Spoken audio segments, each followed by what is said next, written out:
You going to count any more, Mitchell? 9. All right, Elon Musk. Jesus. Yeah. And we are live, just to continue tradition. Great. Yeah. Great. How are we all? Yeah. Good weekend. You all wasn't sound as happy as I am. Not as fucking chipper as you pricks. Fuck low emissions. Oh, fucking hell, the ULEZ. You fucking cunts. I mean, it's been in for a while, Luke, so you've only Yeah, got but yourself to blame. I travel from my house to work to the shopping centre, and that's it. And that's like 2 miles. Don't need to go nowhere else. Only yourself to blame. No, I blame the cunts that decide to charge you for driving your own car that you pay tax on, insurance on, MOT on, and yeah, we could go on all day. So wait, how did you get charged going to the shopping centre? Because he drove went to the airport, didn't he? Oh, okay. And he forgot to pay. Have you paid the dart charge as well, or did you not use it? I didn't need to go with the dart charge now. Oh, okay. All right. Make sure you don't get fined for that one as well. I mean, you've got some history with that as well, didn't you? So, No, I'll do it. car anyway, didn't you? It's not yours. No. So all of that aside, just be smarter, Luke, and pay your fines before they become fines. Wait, how do I vote? I don't normally vote. Well, then you can't For moan. anyone. No. Then you can't Oh moan. Well, no. my god. Well, because no one actually told me about this. Yeah, so now how to vote? No, about low voting. emission zones that Yeah. were a massive part of the last. Who do I need to put in vote. Parliament to get rid of this shit? Do I have to vote myself? It's never going to go now. It's never going It's to go. bullshit. They're thinking about extending it even further. Of course as well. Of course they are, because they need the money because they've got to pay in other fucking countries. Yeah, it's going to be right on the border of your house is where they're extending. Mate, wouldn't be surprised. Get a newer car, then you don't have to worry about it. Yeah, and then fucking charge me a load more money. No, I'm good. So, right, let's go to football, because, I mean...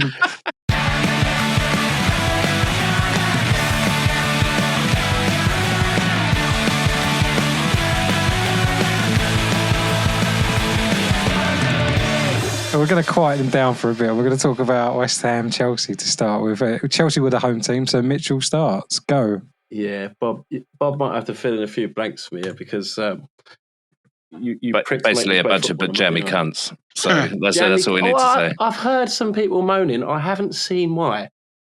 It looked like a normal game of football to me. I didn't see any dodgy challenges or refereeing decisions. Yeah, I was seeing the score as 1-0 West Ham as I was leaving football. So we had about 30 minutes left of the game.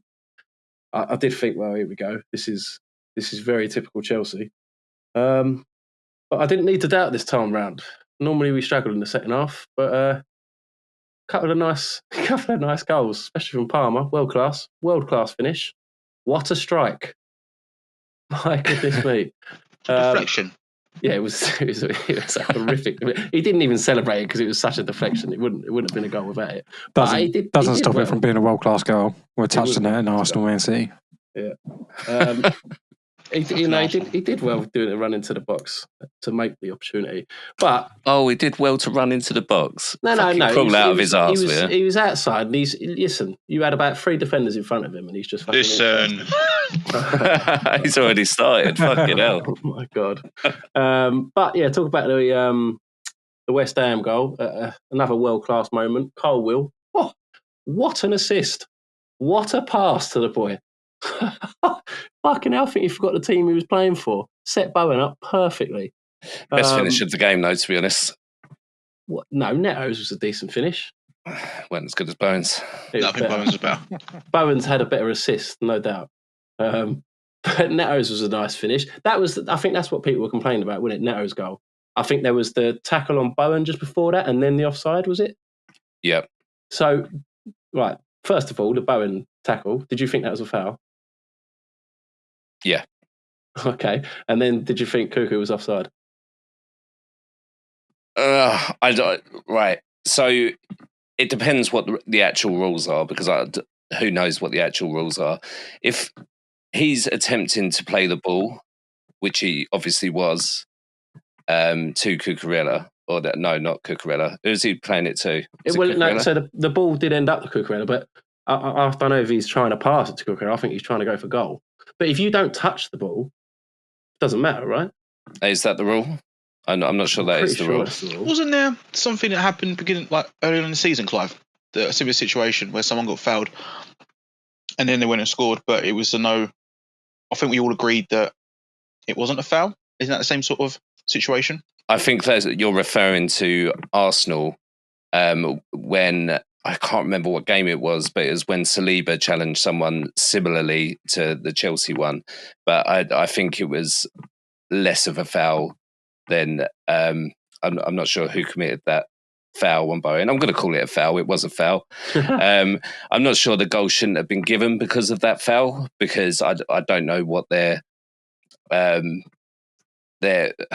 length of time that you have to leave it or whatever bollocks they talk about. But I think it was a foul personally. I don't even think they looked at it. So I've not seen the offside in the debate. So can you run me through what kind of happens? So basically, the ball's played in. Who's jumping up for the header, Mitchell? I can't remember his shitty name. Oh, I don't know. Cucurella's on the back post. So Cucurella's offside. Yeah, ball's played into the box. Someone's jumped up to attempt to head the ball. A West Ham player or a Chelsea player? Chelsea player. Well, both, to be fair. But the Chelsea player's flown over their head and they were checking whether it touched his head before it got to Cucurella, which it didn't. It didn't. And Cucurella then gets the ball. So he's offside. Yeah, well, if that's the rule, then yes.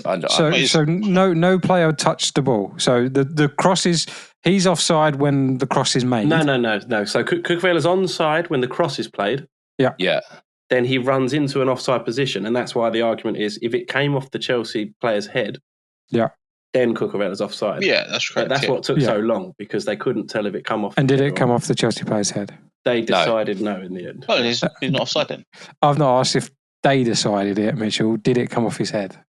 From the highlights I've seen, they couldn't make it clear. They couldn't make it clear. And the decision on pitch was goal. Yep.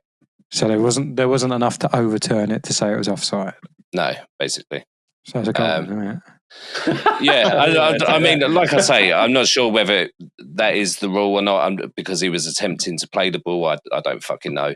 But yeah, I mean, that part I wasn't as angry with. I wouldn't say. I was more angry with the foul and it not being given a foul. Again, sorry, just to go back to your sentence of attempting to play the ball.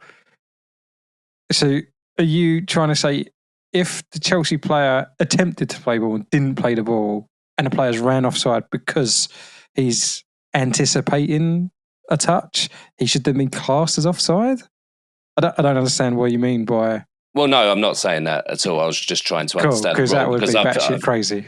No, because I've seen people say that it's potential offside, but in my mind, it wasn't at the time anyway.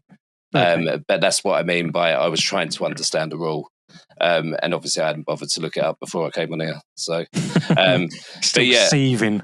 I was so angry. I still am a little bit angry about it, to be honest, about the game in general. But yeah, I was more angry about the foul on Bowen beforehand. That it was just a shoulder check, wasn't it? I personally think that happens all the time. I don't. He ran across him.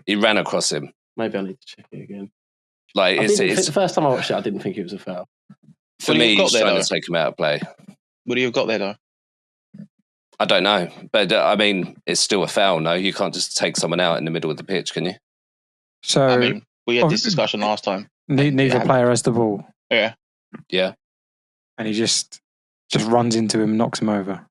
Runs across his path when Bowen's running towards the ball. It's not like he's gone into shoulder barging, but he's sort of. It's one of them. I think he knows what he's doing. He pushes would Bowen get the ball if he isn't tripped? That's the thing. We don't know. We don't know. He wasn't the last man. He wasn't on his own. So, but it's a foul. It's not a tough one to call. It's a fucking foul. I mean, by the sounds of it, Liverpool got a penalty for the same thing. I've not seen it. Yep. So I couldn't say. I mean, as they should, because we don't need Arsenal in the league. The refs will stop that from happening. Don't you worry. Oh yeah. Well, fucking hell. Worries me. Sorry, carry on, Mitchell, because I'm well, yeah. I mean, from what I did see, if I feel like you've only got yourselves to blame because you had our defence. No, it's genuine because our defence was again shocking. Their goal came from a Chelsea mistake, and it looked like there was a lot of chances that West Ham had. And again, our back four is just it's like in a zigzag. It's not in a line. No one's really taking charge. And I think Kudus right at the end with possibly the best chance to level up the game. And it just didn't. I don't know. It didn't. That little half turn and there was a block. It's a great block, to be fair, by Tosin. Yeah, it was Tosin. Yeah, Tosin, yeah. You've been doing Tosin. But yeah, but outside of that, we still are struggling. I feel with our strike force because I mean we win the game 2-1, but it's a wicked deflection that gets one of the goals, and then Neto after a blocked shot gets his shot away for another goal. So it's still a bit of a worry because you don't know where the goals are coming from. It was a little bit lucky, maybe. Not getting so many penalties either. Yeah, and yeah, the defensive mistakes. Every single week there are defensive mistakes. He did change the keeper this time round. Is it Flecken? I can't remember his name now. I haven't seen any. So that's what I was going to say to Bob. Like, obviously, you watched the whole game. How was the Chelsea goalkeeper? A little bit iffy, I would say. Really? Yeah, he looked a little bit nervous on the ball. And I can't remember whether it was kind of before or after that initial mistake from Colwill. But yeah, he just looks a little bit nervous. Like other than that, I don't think we really gave him too much to worry about, really. But he did look nervous on the ball. But no outright mistakes like Sanchez has done the last 2 weeks in a row. Not going massively off his line for no reason, leaving a gaping net behind. Bob just doesn't want to talk about it. He's no interest. Did you have chances then, Bob, to win the game? Yeah. I not even. No, actually, that's kind of a lie. What frustrated me most about these games is it's not even the fact that we lost, although it is a little bit. Like, obviously, it's a bit of a kick in the teeth, especially on a Monday night. But it was the poor decision making at times. I know I had a bit of a go in the group chat about Mavropanos. I won't repeat what you said, but no, don't repeat what I said. But yeah, I mean that one just kind of tipped me over the edge. But there was a load of them kind of things happening. Like I think Creswell took a shot from like 40 yards out, and you just think like when you're because Chelsea looked really good on the ball. I will say, like when they had the ball, they didn't look like they were going to use it. They didn't look really good in terms of, like you say, Mitchell, like the force going forward. But when they had the ball, they didn't look like they were going to lose possession. So I just thought when we were getting into those areas and we had opportunities to get into the box or whatever, why the fuck are you shooting from that far out? Just put a little cross in. Like, we've got Souček in the box. We've got 5 players in the fucking box. Why the fuck are you taking a shot? Yeah, like you say, with the new keeper in there, put some pressure on him. Yeah. Don't try the wild shots from distance or the half volleys. Yeah, it made no sense to me. But that was the thing I was most frustrated about. Like, obviously, the goals, you know, those kind of things are going to happen. As much as I say that is a foul, it is one of them that, you know, it's not always given, I wouldn't say. So you can't be overly bitter about it. But I think the thing that I was most disappointed about was our stupid decision making. But there were some good performances again, and I think we actually looked quite good. I think certainly the first bit of the second half, I think we looked like the better team for a little while, until your first goal went in, and then it kind of changed. But Mitchell, I was going to say to you actually, I was a little bit thinking, what the fuck is he doing when he took off because I think we just brought on Danny Ings and someone else, I can't remember, like another offensive player. When obviously it was 2-1 down, there's about 10 minutes left. And Chelsea brought on like two very defensive-minded players. And I just thought like, at that point, you was keeping the ball really well. And I thought that could be a turning point for us. Maybe we can start applying a bit of pressure. Obviously, it didn't happen. So maybe it was managerial genius, but I don't know. Maybe, because I did see the last 10, 15 minutes, and there were a couple of moments when we were, like you said, we had the possession and we were moving it well up the wing, but Nkunku was on at that stage. But then we'd stop and we'd turn around and we'd go backwards, and you could hear a couple of grumbles in the crowd. It was like, this is what happens every week. Go and kill the game. Like we struggle with a 1-goal lead. So yeah, there were definitely some grumblings. It's worked this week, but I mean, we've had 2 wins in 7. So, are you going to say against a better team? Against the better team? Well, go on. Say it. I wouldn't dream of it. West Ham. But do you actually think you was the better team in that game for a large period of it? It's hard. Do you think you deserve to win it? Again, it is hard to say. I mean, it looks like we had all the possession, but I feel like we do that quite a lot. We just don't put our chances away. And like you possession, Forest will tell you, don't mean nout. Don't mean nout. Forest had 33% against Brighton, and pumped them 7-0. So I didn't realise the possession was that low. That's fucking mental. Crazy, right? But this is the thing. Even with the possession, the 2 goals that we got were, like I say, the wild deflection and then the possibly contentious one. That's not going to happen every week. I still worry where these goals are going to come from, and I still worry that in the back of our minds we get a bit nervy. That's like Bob was saying, especially in the last 10 minutes, we're going a bit defensive. We're not trying to kill the game, and we're going backwards. And we can't trust our defence to do that. We will make mistakes, Sanchez or not. We will make mistakes. So I don't know. Something needs to change. Jackson needs to start scoring. That'd be nice. Maybe that'd change things. Needs to get good assists from Cole Palmer, doesn't he? Yes. Cole Palmer needs not to overhit his passes. I still say he should have fucking finished that.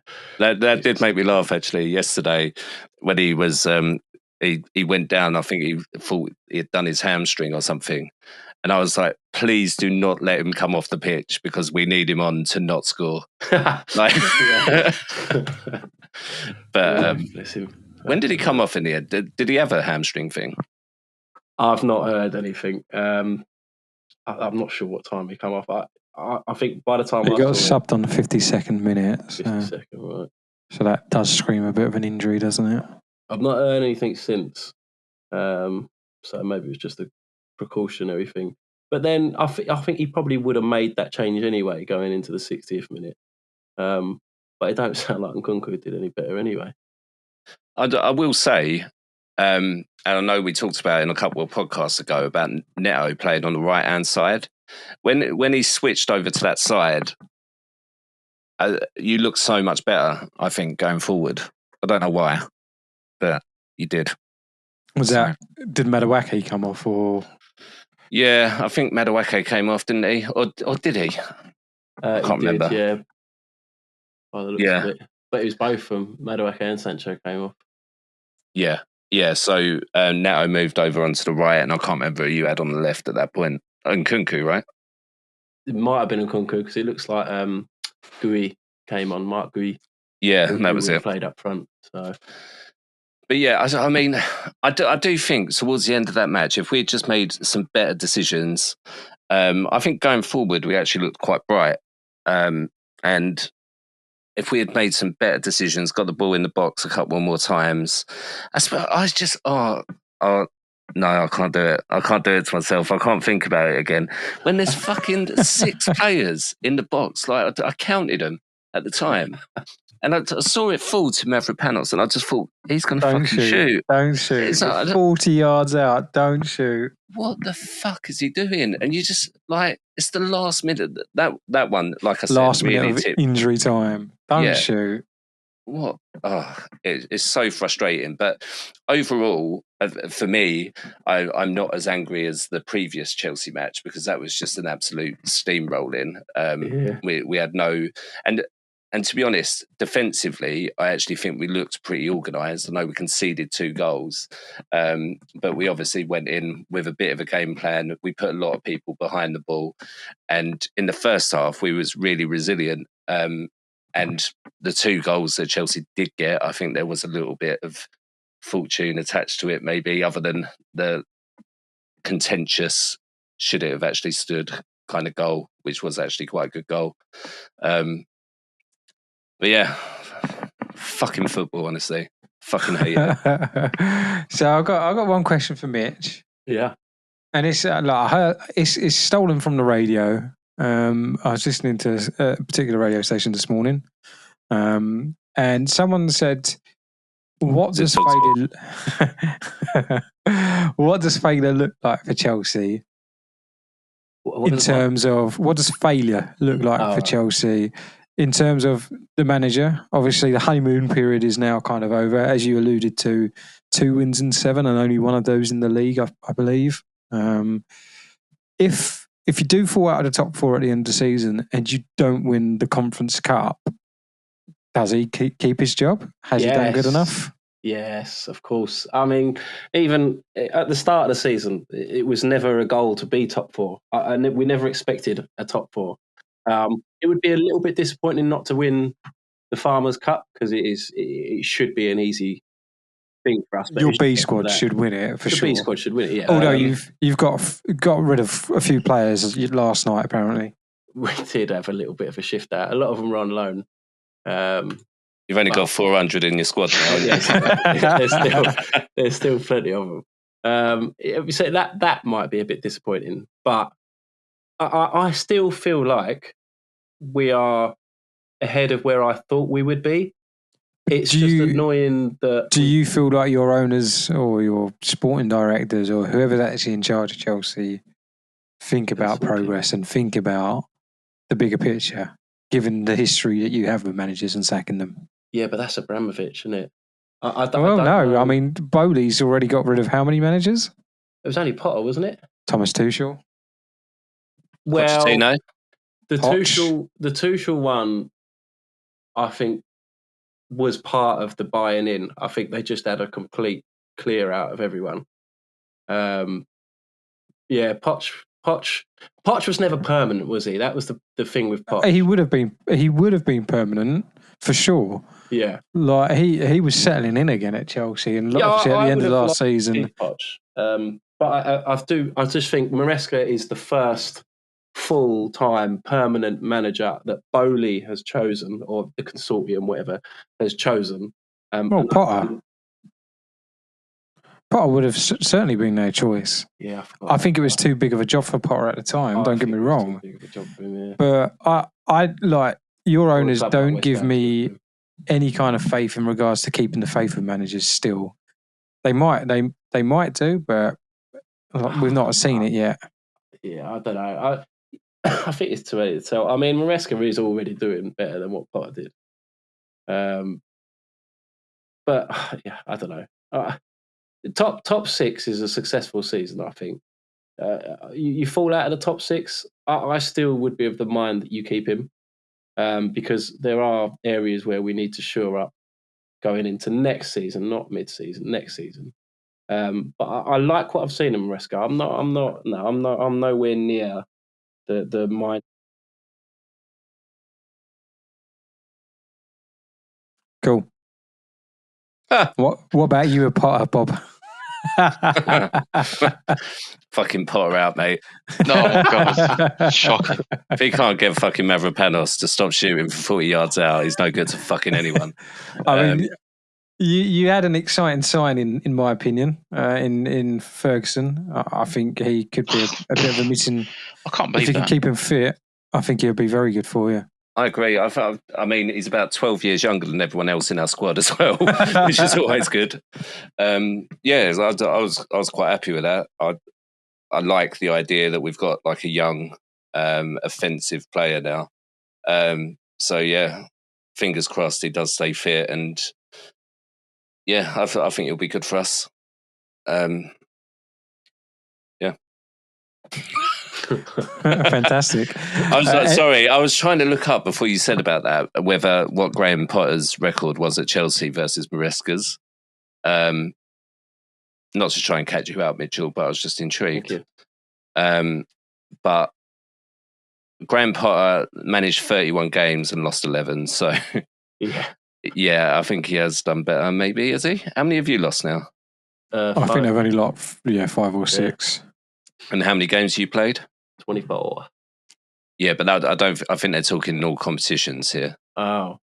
Well, you've not lost any in the Europa Farm League. Nothing Europa. Who'd you go out of the Carling Cup? So you've lost 1 in the Carling Cup. Yeah, I think that might have been Newcastle. And then you're still in the FA Cup. So he's maybe lost 1 more game on top of the league. So 7, right? 6. So wait, I half thought you of said what Ange has at Spurs. Yeah, but I guess my point is that say you lost against West Ham, which obviously you didn't, but say you now lost another 4 games, right? And you're still playing the same way, like you've had that little slump where you did lose another 4 games. Just going back to Clive's initial question, would you still have faith that the board would keep on Maresca? Oh, faith on the board, no idea. Faith in Maresca, absolutely. I think the difference is just how we're playing. If you look at the games we've lost or the games where we've struggled to win, should I say, they have all pretty much been defensive mistakes and strikers not striking. Whereas strikers not striking. Whereas under Potter, it's like you say, he was like a deer in headlights. I don't think he really, when he started to feel the pressure, he couldn't handle it well, and there didn't seem to be any sort of structure, and no one really knew what they were doing. I think when Maresca, he came straight in and went, "You're my A team, you're my B team. This is what we're doing." And it's, to a certain extent, it's not fully his fault. All of these defensive mistakes. I do think we're going to need to, I don't know, shore some things up, or maybe when Fofana and Badiashile comes back, maybe that'll make things a little bit better. But like you say, last week we were never going to replace Thiago Silva. That's a big loss. As much as a leader than anything else. I mean, you can definitely tell that he feels nervous about the defensive positions, because if you're replacing players in the 80th minute, and like against West Ham, when you've got full control of possession and looking like you'd be the most likely to score again, that's got to be. This is the problem. So the defensive problems have been there all season, but the forward problems hadn't been. We were scoring a lot of goals. Jackson was scoring a lot of goals. He was making a lot of goals. So, it was kind of covering that bad spot. But now the goals started to dry up a little bit. You're not really sure where they're going to come from. The defensive mistakes are starting to become a bit more prominent because of that. So, like with Arsenal, we've had an over-reliance on our right winger and Saka throughout a lot of this season and a little bit of last season. Do you feel the same with Cole Palmer at Chelsea? If Cole Palmer doesn't play well, Chelsea don't play well. Yeah, well, I mean, Palmer, for like last season and this season, as there's been a lot of moments where he's carried us into 3 points. But you can't, it's the same with Saka, you can't rely on him every you can't be week, every game. Absolutely not. And so someone else has to pick it up. And again, Jackson has really been so disappointing this second half of the season.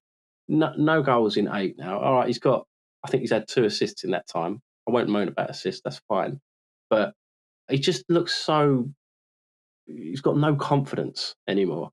And Kunku don't seem to be doing any better. Mark Gui's not getting any time, really. Maybe you could blame Maresca for that, but he's obviously not seen enough. And the wingers have dried up. MANvAI looked sharp against West Ham. He's looked all right.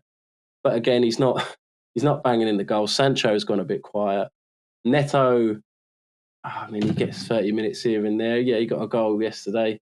Maybe give him more game time, maybe see how that goes. But yeah, if this, like I said at the start of the season, this is the problem. If we are not outscoring teams, we will make defensive mistakes.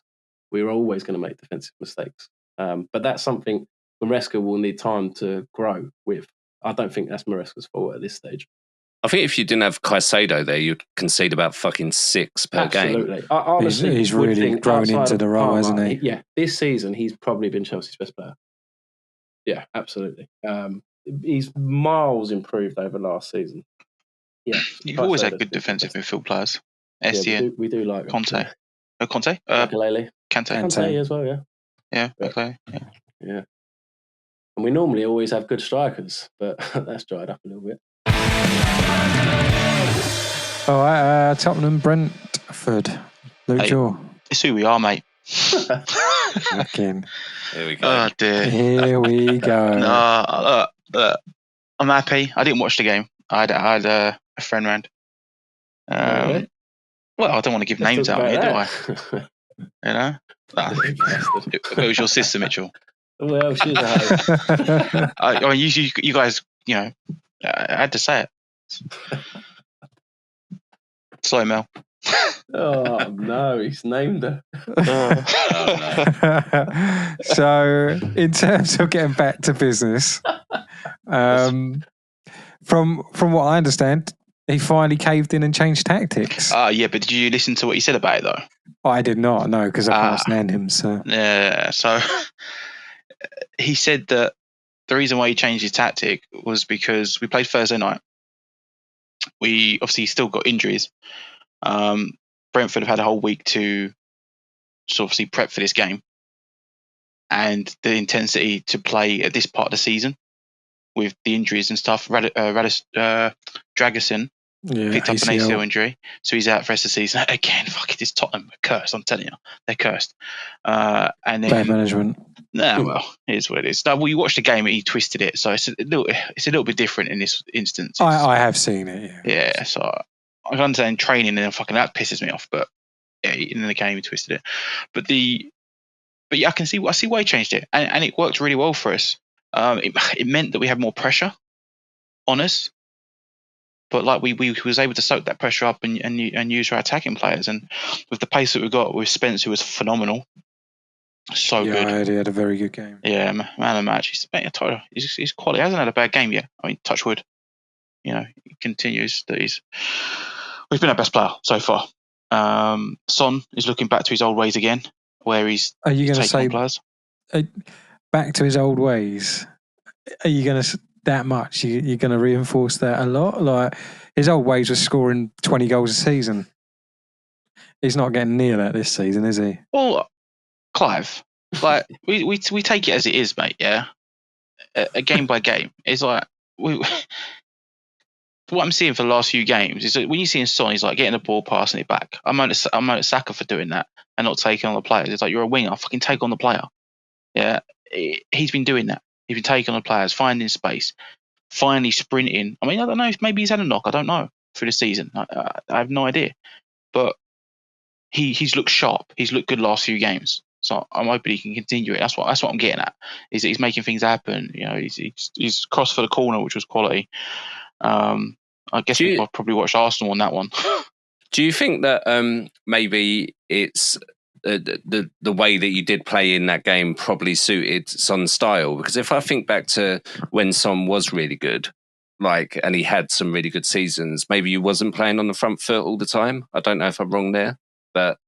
But he had like a Kane that could pass a ball from like anywhere on the pitch, and they had this system going on. He doesn't have that with anyone at the moment, and if he's trying to build it up with someone, the player gets injured, so he hasn't got time to play that sort of style of football. Because before, yes, it would be we play defensive up to Harry Kane, and then you'll see Son run on the left, or I can't remember who would be on the right, but someone would be on the right making the runs, and you'll just see him run like that. But we don't play that football no more. We play like an all-round type football, all attacking. Everyone's doing this whole attacking part. But that's what I mean. Maybe that style of play, like you were saying, in this match. He was running a lot more then because he was always defending. He was defending a lot more. He was always getting up the field, getting back, getting up the field, getting back, getting up the field. Now he's just like, well, no, we're now on our own half. We're not spending all our time in our own area because we're playing at really attacking football. If they knock it over the top and thinking we've got Van der Ven and Romero to cover, but obviously with those injuries and stuff, it's not helped with the pace at the back. So yeah, there's space for players to run in and find that space. But no, I don't. I think it's just the style of. It is a bit of style of play, I'd say, yes, because of, like I said, with that we had Harry Kane up front, and they'd run around. But I feel like if we did that with Solanke, yes, you could probably do the same thing as what before, but that means we're piling on more pressure. And with our defence at the moment, I mean, I don't know if I want that, especially against better teams. They would be banging them in. Against Brentford, though. And Brentford are very good at home. They're very good at home, but they didn't look like that. They didn't. They had loads of chances. But they just didn't turn up as well as what they normally do when they're at home. It might have just been a one-off. Or it's not like we played amazing. We didn't. We played solid, compact football, and for once we let the opponents make the mistake. Normally it happens. We're playing so attacking. Everyone's just waiting for Tottenham to space. Always. Yeah. And that's what happens. You watch the games where we conceded goals. It's always like either we're losing the ball in our own half because of stupid fucking defensive mistakes, or we're right up the field and we get a ball over the top. I think Newcastle did it to us. I think Isaac did it. I think Leicester have done it. Brighton have done it. Every fucking team's done it against us. It's an obvious tactic against. It is an obvious tactic, and when we've not having that pace of Van der Ven to have the recovery, the space is there for them to do it.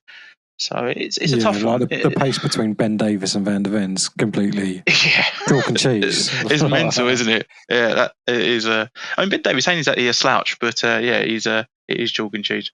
So the other question that I'd have for you is, given you was forced to change your tactics, would you not want to see him being a bit more, I don't want to say, what do I want to say? A bit more open to, all right, we're playing a tougher team away from home. Let's let them have the ball for a little bit. He's not going to do that. No. And no, I'm not asking if he's going to do it. I'm asking if you'd be happy to see that.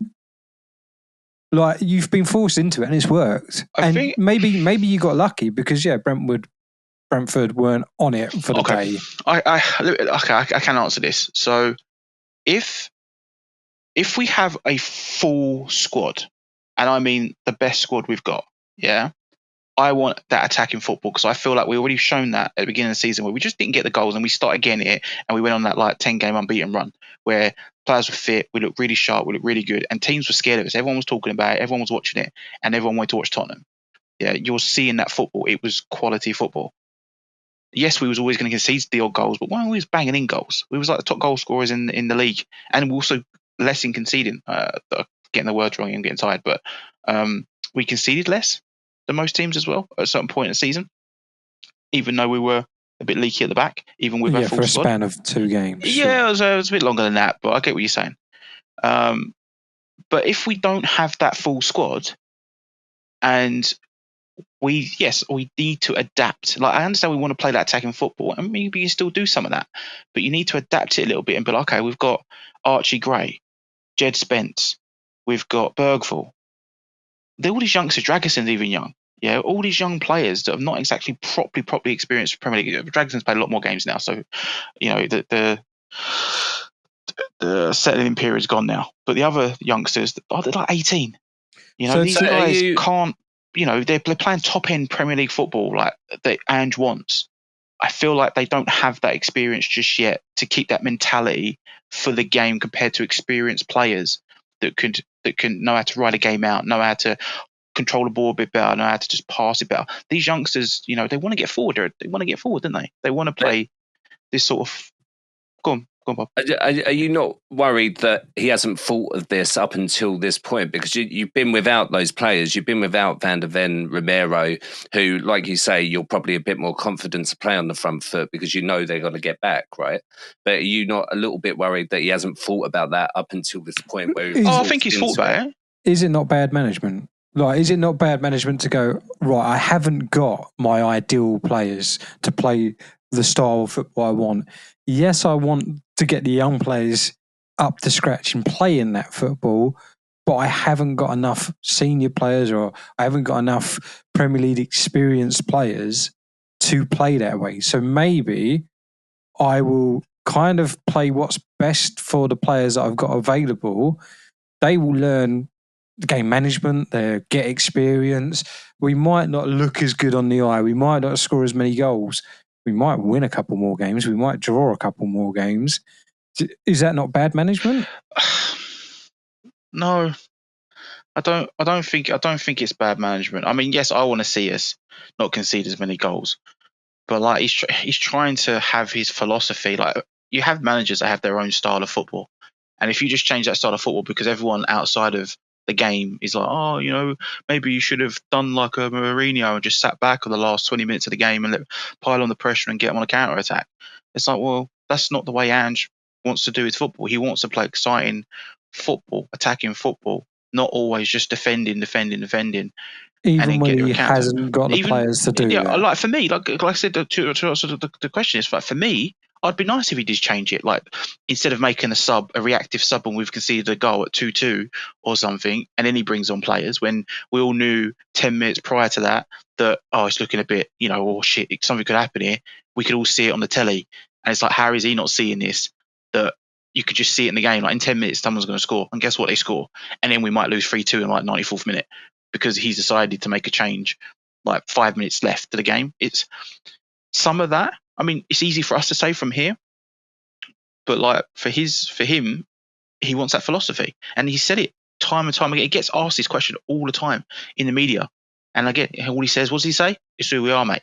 It's who we Yeah, are. but it's just stubbornness at the end of the day, Oh, isn't it? Because we've now got proof that all of those critics have been saying to him, like, maybe change up your style a bit, or they've not been saying that to give him advice, but they've been asking about his philosophy and stuff like that. But we've now got proof. You went to Brentford, you was forced into that mentality and that way of playing, and they proved they can do it. Now, as I say, like you might say, Tottenham were lucky on the day because Brentford wasn't at it for sure. They had like 20 chances. I think they weren't clinical enough. So on a different day, you still get pumped in that game. Different. Yeah, that's what I'm saying. So again, even from that perspective, is if they turned up and had their shooting boots on. I mean, I can't remember who it was. They did have a couple of chances. They just didn't. No, that was it. He hit the crossbar. I think it was really close to goal. Like, on another day, that's going in. He had not loads of time, but the ball come in and it come up on like a bit of a bounce for him, and he's hit the crossbar. That's going in for like another player or another day for him, and we could have been 1-0 down. And you look at that and you feel like, okay, we got lucky there. The teams are going to get chances. That's football. But like, they had 20 chances. But the thing is, that's part and parcel of playing the way that where you soak up the pressure, you try and make it hard for them. So, because there must have been circumstances within those 20 shots where you've got too many men behind the ball, whereas maybe they wouldn't be there if he stuck to his normal philosophy. There'd be more space, and they'd probably have a better chance. Not necessarily. I get what you guys are saying. Not necessarily. I mean, you'd have to look at previous stats on how many games teams have had chances against us, and look at those stats and do like an average. Well, you need to look at where those chances are as well. Yeah, because if it's a Manopanos, whatever his name is, shot from 40 yards in the last minute of the game, you're not really worried. Why'd you have to bring that up again? Yeah, no. I mean, he had a shot from 6 yards out and hit a crossbar. And like I said, another day that goes in and the game changes.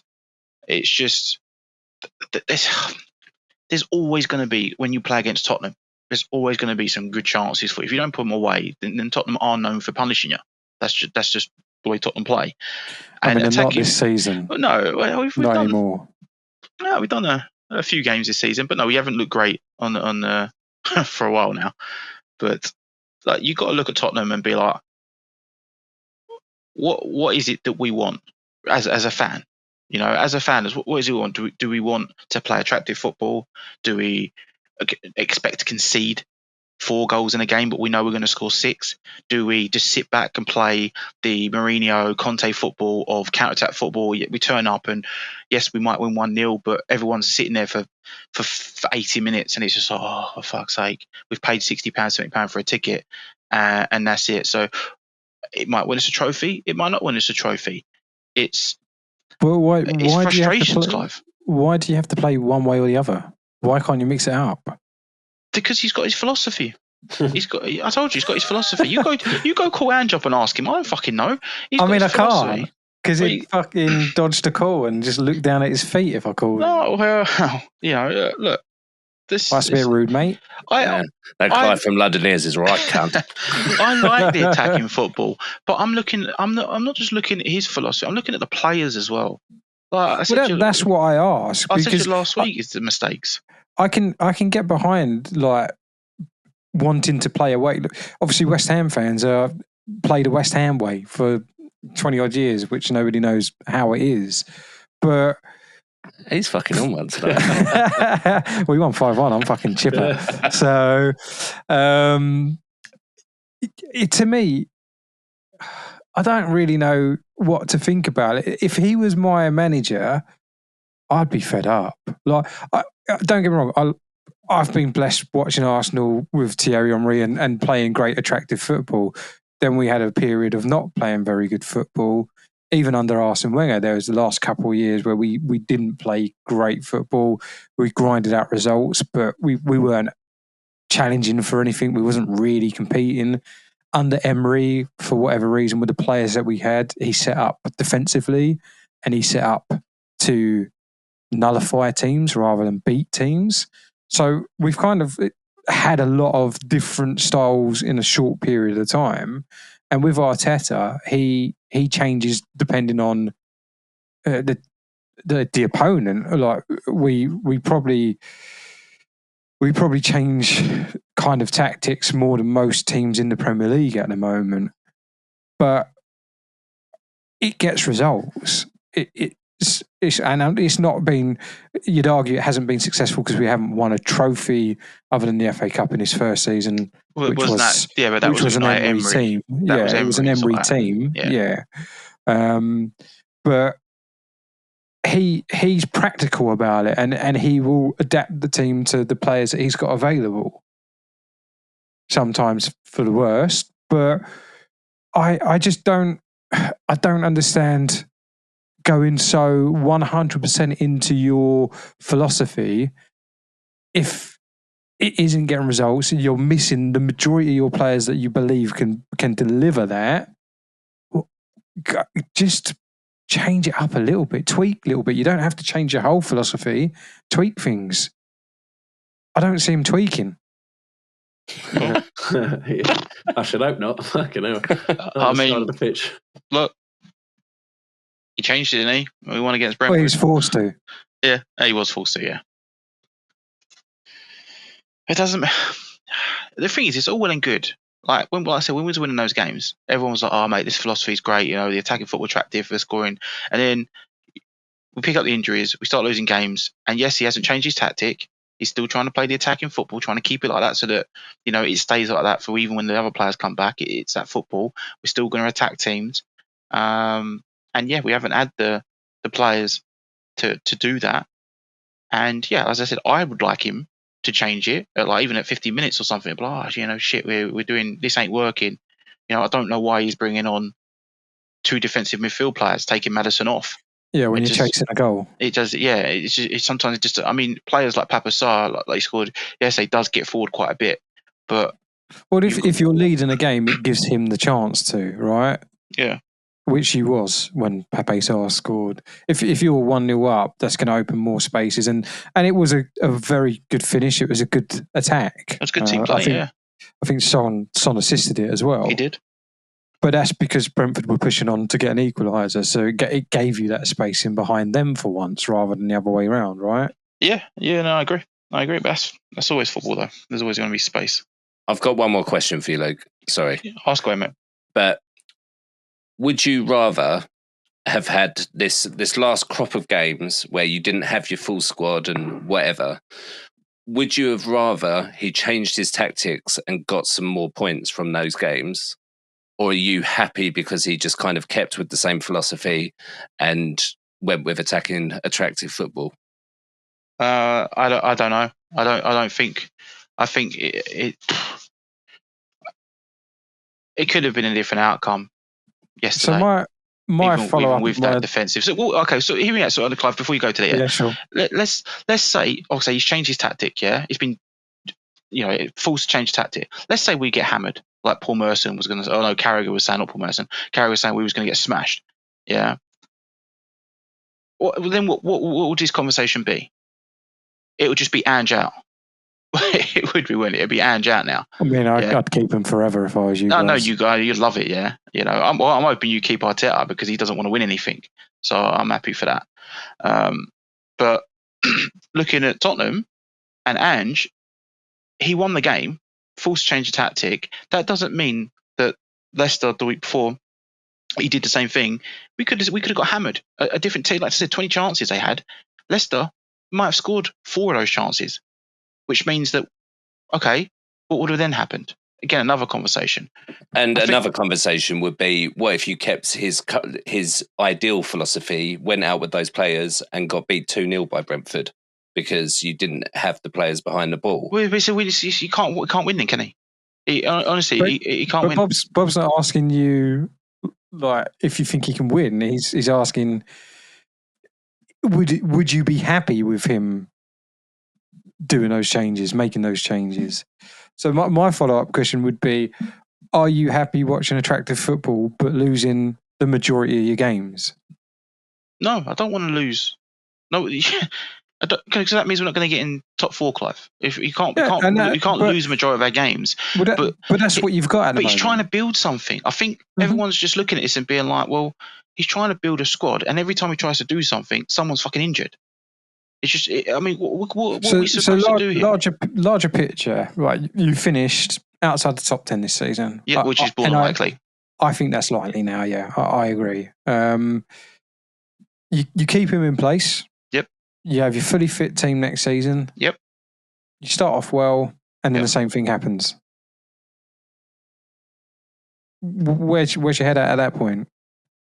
Well, if the same thing, you start all the players off well getting injured. You start getting injury after injury. Where do you look? I don't think that's going to happen. I mean, it could well happen though. No, there's so many injuries going around. There's so many injuries, but we've already brought 3 players in already. We'll look at the summer. We'll bring some more players in. Don't forget to play. On loan. Yeah, but don't. Okay, he's still here, isn't he? So we're still a player that we've got for 6 months. That there is an option to. No, I say an option to buy. There's a option to buy. There's a thingy option, not a guaranteed that we can thingy. It's just that there's an option there if we want to put a bid in for him for a cost of 40 million, I think it was. So you go into every club's available to bid for 40 million. No, but look, there's a clause in there that says we can opt to buy him, but he still gets the decision if he wants to join us. I don't fucking know how it works, Clive. I'm not a contract person. I'm pretty sure there was no option to buy. There was an option to buy. Right, okay. But I mean that particular player as well. We shouldn't talk transfers because we'd be here all night. Not for Arsenal. So we ain't got to worry about. Well, no, we would be because I'd be moaning about the lack of. But again, I don't know much about him. I've only seen a couple of stats, which obviously he doesn't get many minutes, so you can't really kind of even suss how good of a player he is in that league at the moment. From what I've heard, he's very raw and can play left wing. He's right-footed, I believe, left wing cutting in, or play centre striker. So the idea will be striker, right? Because Son's going to be on the left wing, and Johnson, when he's fit, will be on the right wing. Probably be the rotation. There'll probably be the rotation between Son. Son's only got a year left in his contract. No, Son signed a new deal. Yeah, he's got a year left. He's only for 1 year. It's only okay. Yeah, so he's only got a year left. And with the games that we're already in 3 cups. And with obviously the Premier League as well. So it's the rotation and having him there. But yeah, the striker at the moment, it will probably be because Solanke's injured, but Richarlison's back. So I don't know what he's going to use. I don't know what he's going to do here. I'm not too sure. We'll have to see. Because obviously Tell's got to have been guaranteed match time, right? Yeah. He's not coming. No, not for that sort of money we're paying for him, like 8 million or something like that. Have you paid an 8 million fee as well? Or something like that, yeah. It's quite well. I don't. There's talk here that they were saying that it's not Tottenham actually officially paying it because they owed us money for Harry Kane. Right, so you're just knocking 8 mil off the bill. We're just knocking something off of the bill or whatever it is. Right. Apparently, again, whatever this says on the news, whatever people are talking about, something. It's Levy. Levy wouldn't have done it unless there was a deal. Yeah. So I'm sure there's something going on there. But yeah, it's another player that if he does well, he's got pace. Hopefully he can finish because Werner can't finish for Toffee. Yeah, it's just not a player. But I think we're strengthening. Clive. I think we're strengthening up.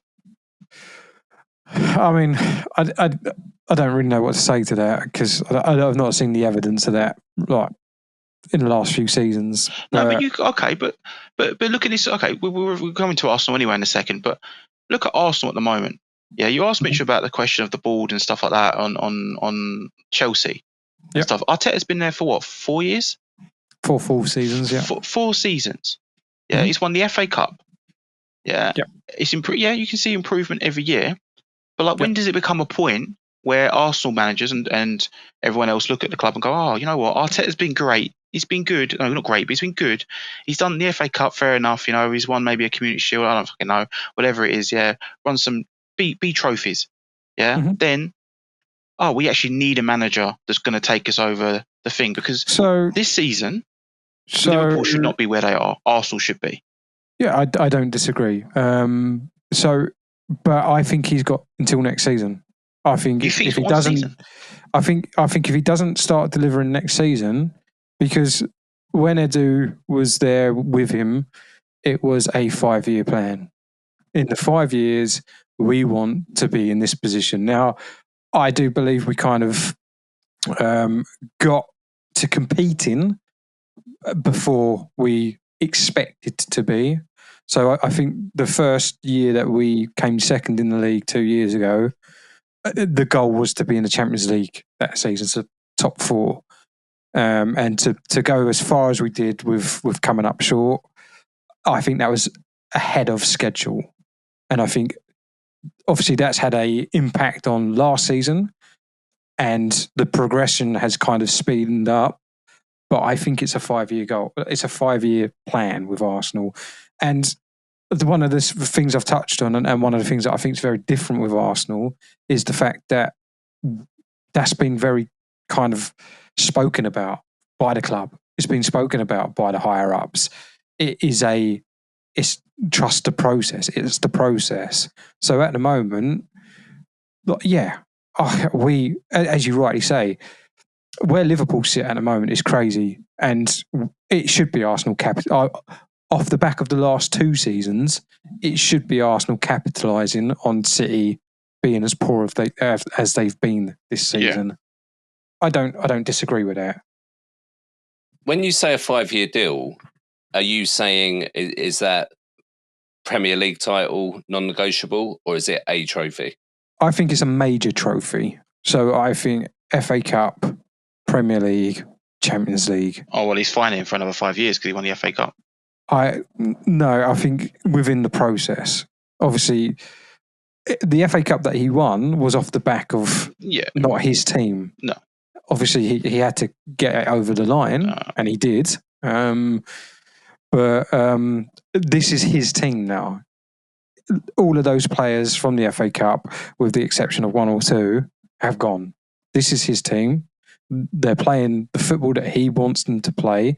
He's had his team now. I'd say we're going into the second season. Rice was apparently the final piece of the puzzle back then. Obviously, we thought we had the striker in Jesus. Unfortunately, injuries have stopped him pushing on to where we want him to be. I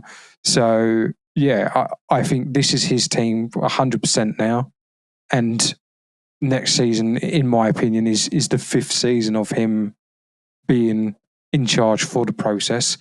And without an FA Cup or a Champions League or a Premier League next season, I think people will really start putting the pressure on him. But would you be happy with an FA Cup next season? Like, say if we have a similar season to this one, like maybe Liverpool drop off this time and Man City start to pick it up again. would you really be happy with second or third rather than and also get an FA Cup? It would depend on the season. Like I can't say. I mean, we could have Tottenham's woes with injuries next season, so it would all depend on the scenario. Yeah, but if you we won't, get you to won't a have a problem though, would you? Because you'll just change the way that you play, which will make you win games, right? We'd probably adapt. Yeah, you're right. Like we've got a 18-year-old playing left back at the moment. So don't you talk about 18-year-olds playing in different positions? We've got an 18-year-old playing on the right wing. We've got like a 17-year-old playing in centre midfield. That's why I say it, Luke. That's literally why I said it. Fucking hell, awesome. So, but we're winning games still. Okay, we beat Man City.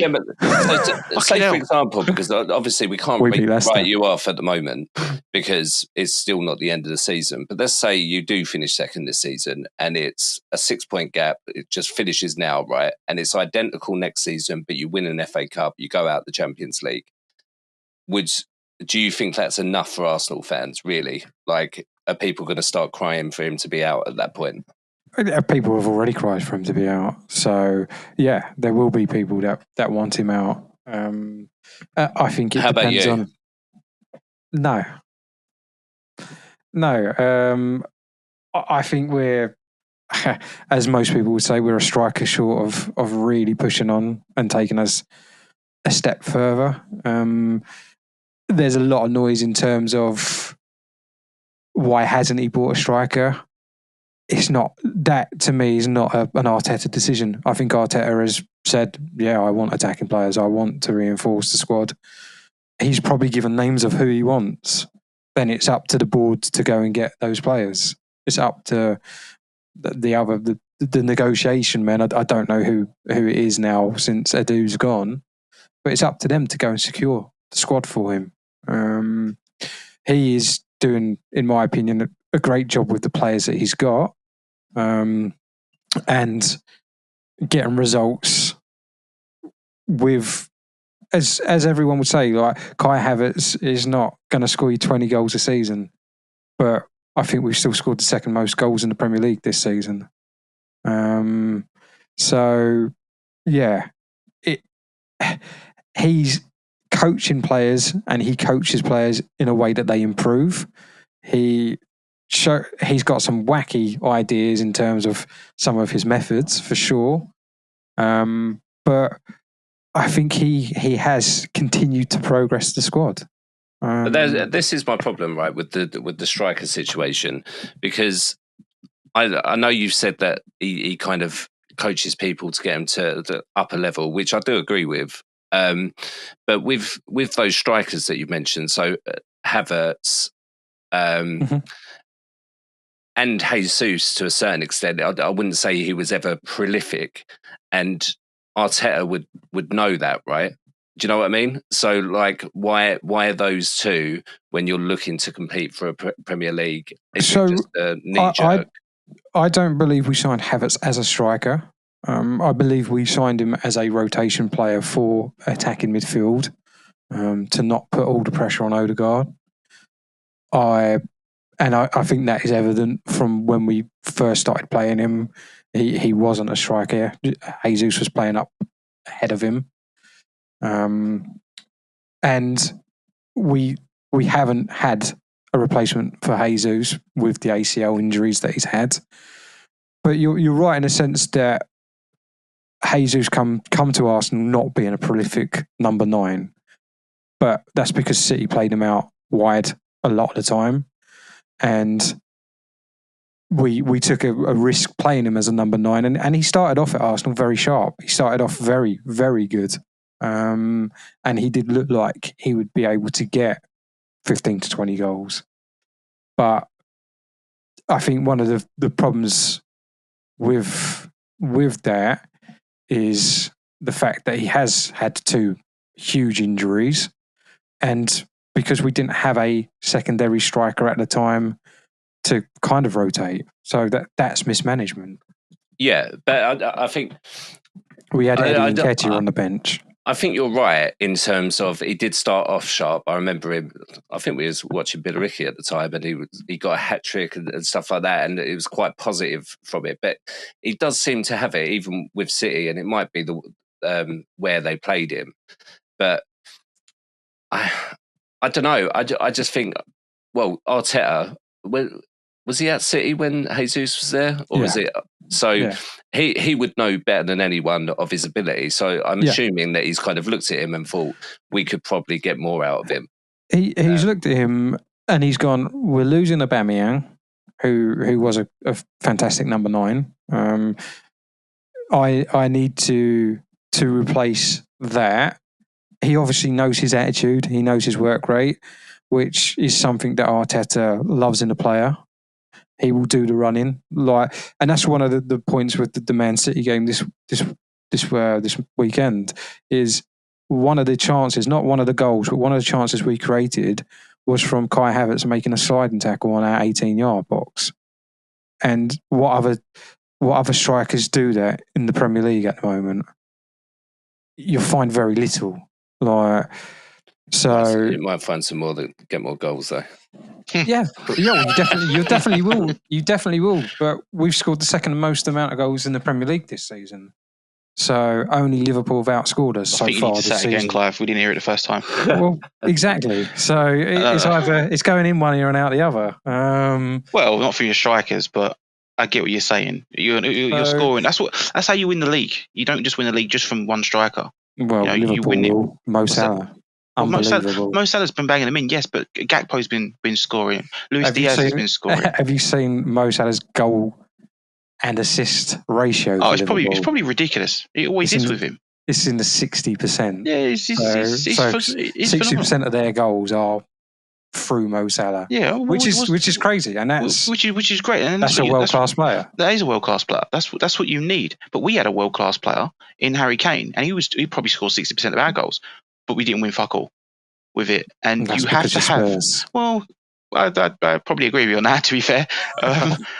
But you have to have the players around you to chip in. That is how you win the league.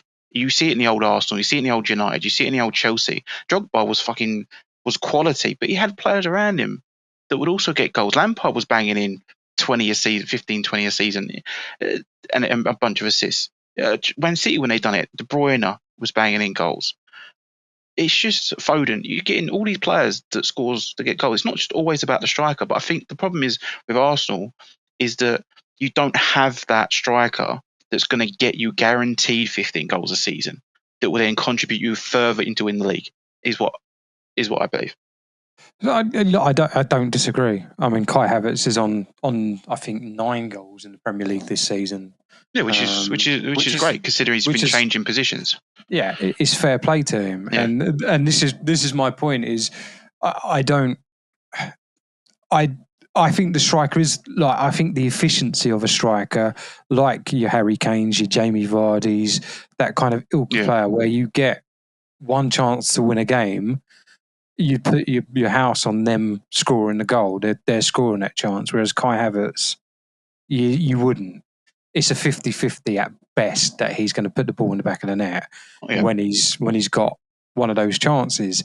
And he has had big moments in his career. Like he scored the Champions League winning goal for Chelsea against Man City.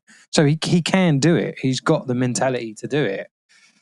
But I don't know how many chances he had in that game before that chance, you know? And that's when we talk about the Arsenal game. I think you're kind of sidetracking me, so I don't go on about how we won 5-1 against Man City this weekend. Oh yeah, it's a good tactic, boys. It's a good tactic. We don't want to talk about it. But yeah, like when Jesus come into the team, and the same with Zinchenko, that raised us to the next level. That the whole squad had a boost because of those players. I think we've now moved past them, and we don't know what kind of player is going to come back in Jesus either. It's 2 ACL injuries in 2 seasons now. So, well, he probably could score 6 against Crystal Palace and then stop scoring. Yeah, and then do his ACL again. Yeah. So we are crying out for that striker now. and that prolific striker, and that will give us more options in regards to rotating and not over relying on the likes of Martin Odegaard and Saka. So it's just shocking you haven't bought one. It's just like it's just weird. I don't know if it's a PSR thing.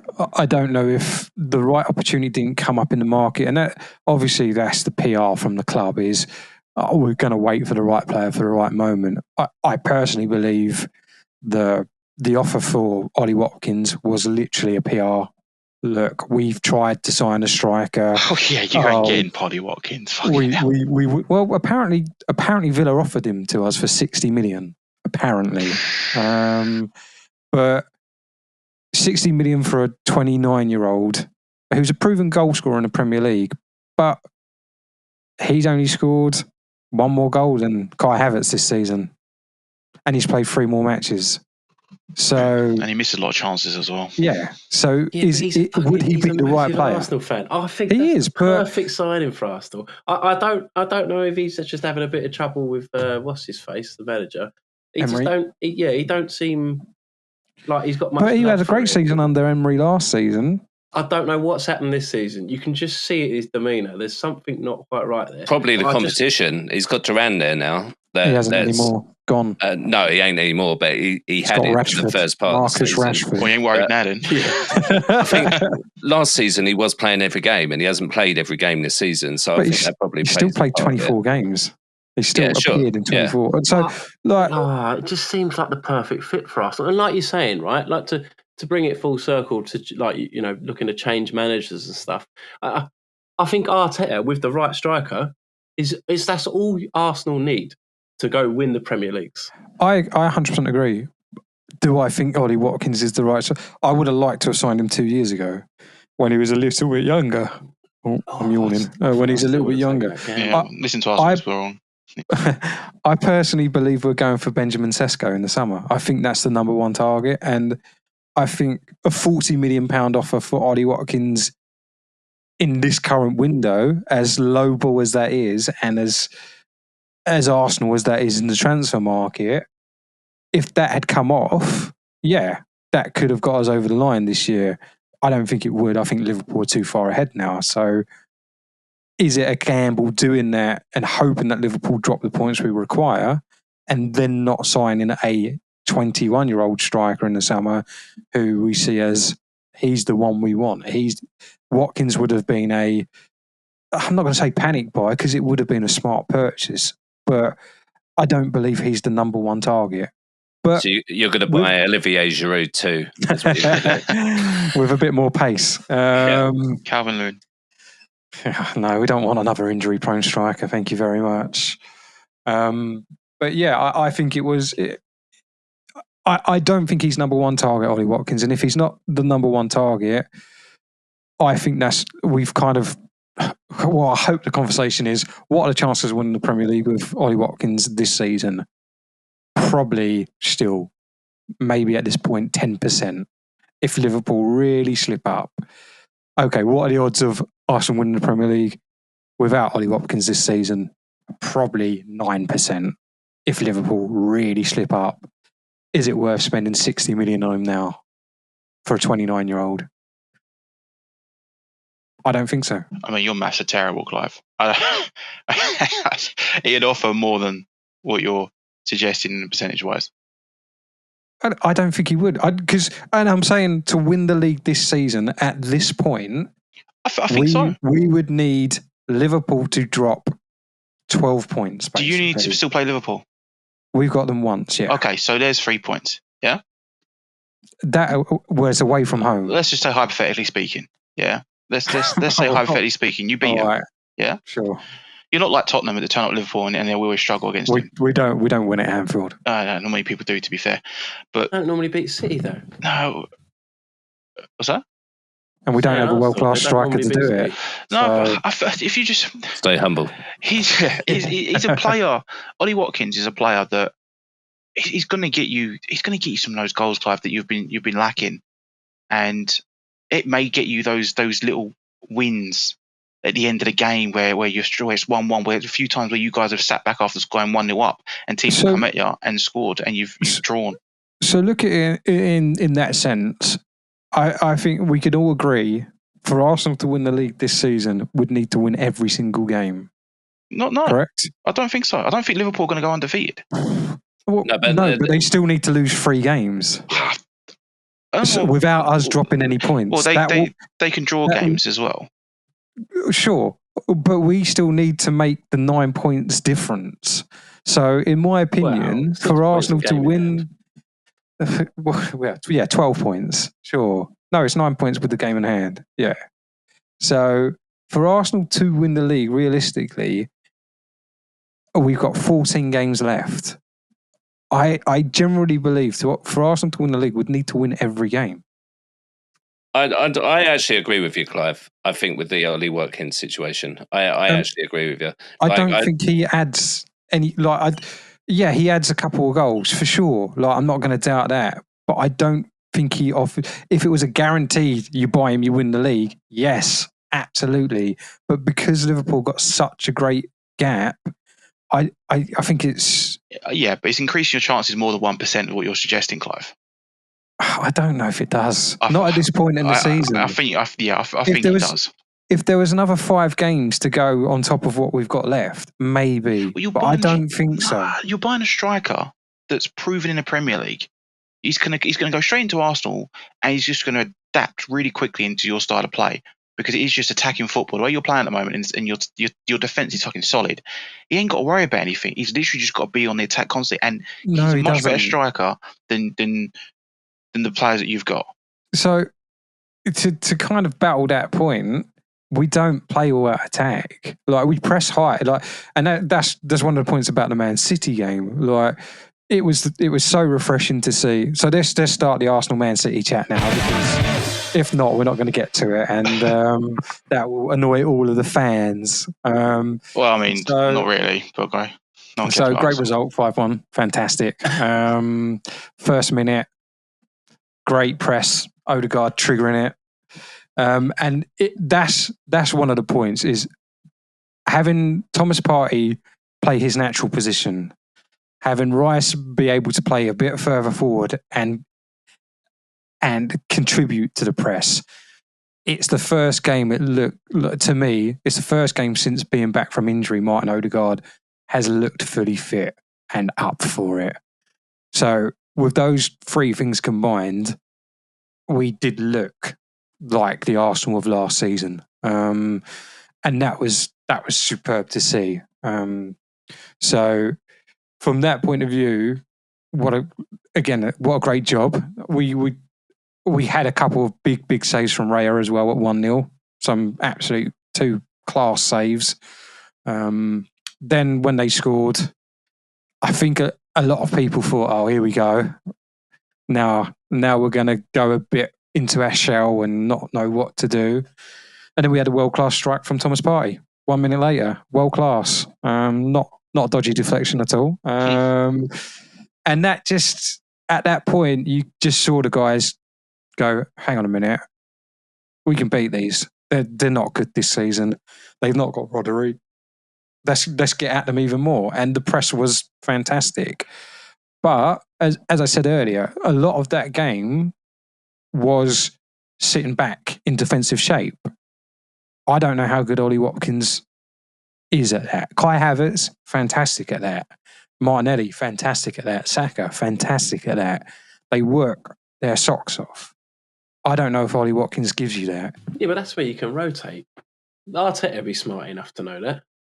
I don't disagree, but what my point is, if you've got Ollie Watkins playing the number 9 and Kai Havertz not, are you going to get the same from the start, from minute 1? Are you going to get the same energy up and down the pitch that Kai gives you? I don't think so. Well, they're different players, but he'll definitely chase down the defenders. He'll press. He'll press, yeah. He'll chase, and then it'll be a certain point where he'll stop. If Havertz is dropping more than that, but that's how you get a striker to score more goals. Like if he's constantly dropping back in his own half, what's the point of him having a striker? You might as well keep the false 9 and then just have Havertz there and do that role. As Mitch said, you rotate it. I think that's the plan. I don't, even with Sesko, I think he's going to be dropping and he's going to be put. I don't see a player in an Arsenal team that isn't under Arteta. I don't see a player that's coming into the Arsenal team and being a Haaland and but he's not just going to being give you that that. focal point. Haaland's No, just that's gonna what I'm saying. sit Exactly what I'm saying. But then Under Arteta, you won't have that player. Well, then you guys are fucked for a striker then. Well, no, we just need a more efficient striker. When you get the chances, you need to score them.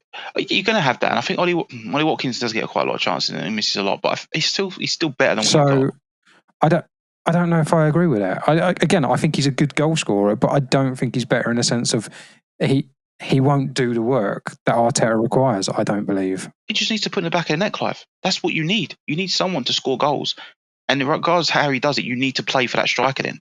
Because if you want to win the league, you need a striker that's going to score you goals, not someone that's just going to give you good work rate, getting back and tackling defence. That's what your other players are for. You need someone that's in that box, fox in the box, someone with pace running behind the defenders is going to get goals. And you're such a team that plays really good football. I hate to say this, yeah, where you're passing the possession. It's very rare to you guys not have possession. Most of the possession in games is that you've got that ability. You have chances, but you keep missing unless them. we have a red card. Well, and that's a lot. And I'm not excusing. I'm not saying. I'm not blaming referees here. I'll blame Arsenal's red cards and players' lack of discipline for us not being top of the league. That has played a huge part. And I'm not saying that's a referee thing. I'm not saying it's not a woe it's me statement. I'm saying if Arsenal had better discipline, sounds like it, and didn't have as many red cards, they would have won more games this season. But that's the difference. The Brighton game, the Man City away game, the Bournemouth away game. We've had 4 games where we've dropped points due to having a player sent off, rightly or wrongly. Yeah, so I don't feel him, but just with injuries. But I get what you're saying. Well, playing with 11 people for a game and playing with 10 players for a half of a game is a bit different. But I know what you're saying. I mean, we won with 10. When did you win with 10? Well, when we got placing off. Clive. When was that? I can't remember the game. We did win with 10 though. Cool. But that's what my point is. I don't think it's the lack of striker that's the reason why we're not top of the league. I think it is, again, unfortunately for Arsenal, not keeping 11 men on the pitch for whatever reason in every single game. I think that's where we've dropped. Well, I know that's where we've dropped points. We've lost 2 games this season, and I think it's only one of them that we had 11 men on the pitch. What about the draws then? Well, the draws are Man City away. Yep. 2-2, Trossard sent off. I mean, we beat him, but go on. Brighton, 2-2, Rice sent off. Bournemouth, 1-0 loss. Saliba sent off. So they're the games we are dropping points. Player sent off, right? I don't know if we did. No, I don't think so. I think we just drew 2-2. But that's where the 12 points are going to come from. That would be the difference, in my opinion. And that's, again, that's not me pointing the finger at referees. If I wanted to do that, I'd talk about how crap Michael Oliver. We did that last week.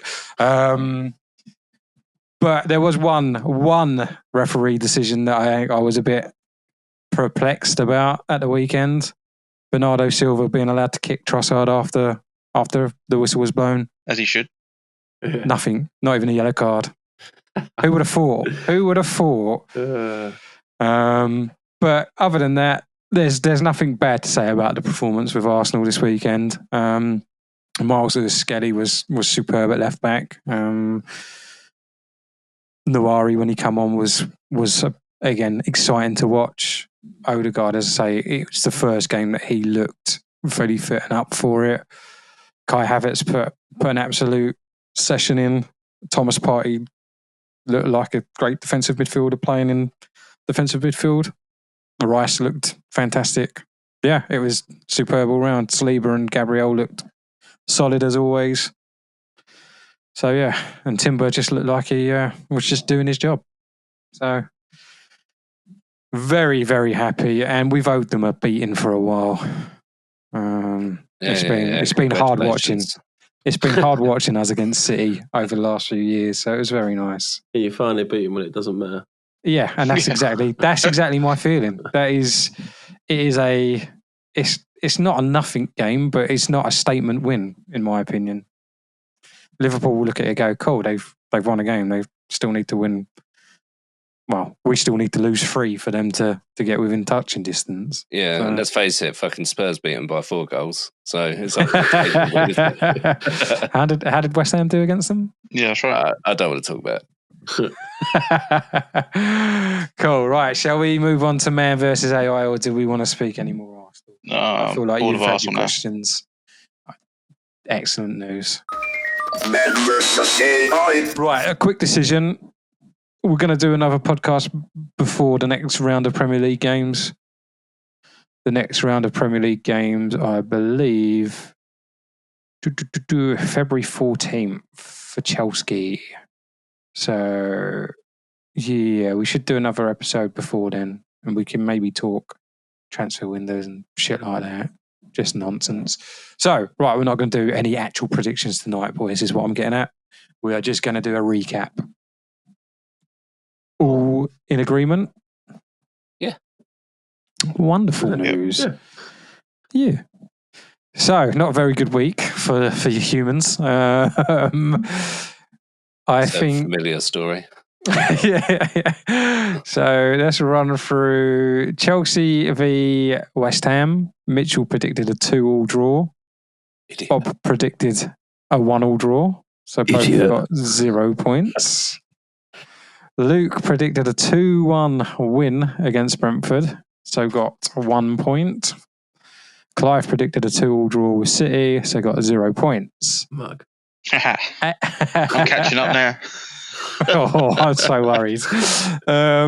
Brentford AI predicted the same result as Luke, 2-1, so got 1 point.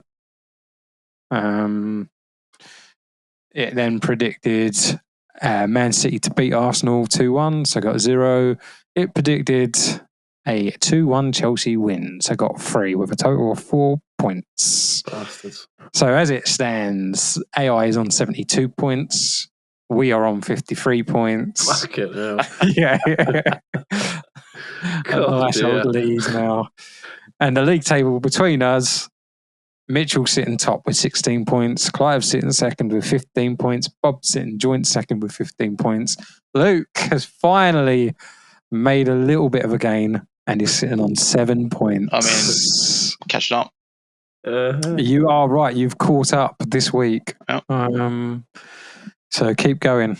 Keep going. Well, it's on Tottenham. Well, no, you could predict the loss or a draw. No, why would I do that? A draw I could probably do, but not a loss. You don't draw many either, to be fair. Yeah, that's true. I don't know how good that would do you. But yeah, I think that's going to be a wrap this evening, unless anyone else has got anything else to say. No, it's truly been a pleasure, but fuck Chelsea. Fuck Chelsea. So we've had fuck Arsenal, fuck Chelsea. So obviously, I'm going to say fuck Spurs. Oh, of course. Ange. Mate, keep him there. I'm happy with him. Fucking right. Right. We're going to leave it at that. Bob, sign us out off in an Ange kind of way. I just fucking did. Do it Leave it again. there. No, I don't want to again. I feel on the spot. You almost did then. That no had a bit of a twang to it. Yeah, I know. Why don't you do it, Clive? Nah. He'd turn out shit. Yeah.